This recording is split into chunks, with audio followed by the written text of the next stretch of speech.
Aujourd'hui, le type de chrétien que nous voyons et dont nous nous plaignons est le résultat de ce que nous avons prêché. C'est pas parti d'ailleurs. Vous savez ce que Salfiné disait? Salfiné disait, si l'immoralité règne dans le pays, nous en sommes largement responsables. S'il y a une décadence de la conscience morale, le pupitre en est responsable. Si l'église devient mondaine et dégénérée, le pupitre en est responsable. Si la politique devient corrompue, le pupitre en est responsable. La stabilité d'un pays n'est pas le fruit des décisions de ses dirigeants. La responsabilité repose sur l'église. Mais aujourd'hui, qu'est-ce que nous faisons? Nous cherchons les gloires personnelles. Nous cherchons à réunir beaucoup de gens pour poster, pour dire qu'on en fait aussi. Nous prêchons tout sauf le message. Nous prêchons tout sauf la croix qui enfante la puissance du Christ sur la terre. Yes.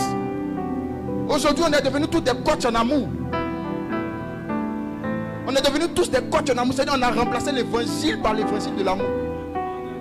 Ça peut être drôle, mais c'est ce qui est responsable de ce que nous voyons.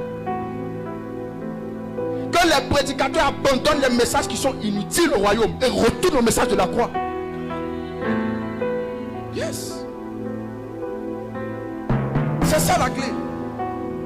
On est là sur Facebook, on est là, on parle des gens. Regardez ce qui est en train de se passer. Salfiné dit que c'est parti d'ici, c'est parti de la chair. Ça dépend de ce qu'on prêche à la chair. Et tout le monde en est responsable. Yes. Mais le fait de le dire et de savoir que, ou du moins de reconnaître d'abord sa responsabilité de faire ce qu'il convient de faire. En 2024, j'ai été invité à un programme, il y avait beaucoup de gens. Et j'ai dit, je vais prêcher des mystères. J'ai parlé des anges. J'ai parlé des messages mystérieux. J'ai à peine mentionné le nom de Jésus.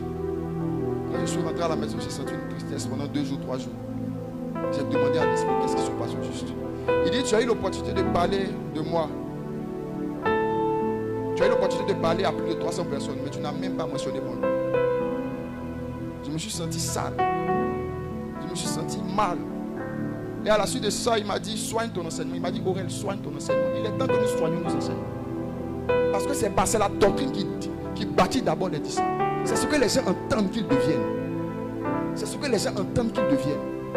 Laissons les messages. Les gens n'ont pas encore fini avec le monde. Pourquoi est-ce qu'on veut les prêcher les messages lourds? Il dit, enseignez-leur ce que je vous ai prescrit. C'est simple, face au ChatGPT. Demande-lui de te donner toutes les thématiques que Jésus a prêchées. Et puis enseigne aux gens que Dieu t'a donné. C'est ce qu'il a dit de faire. C'est ce qu'il a dit de faire.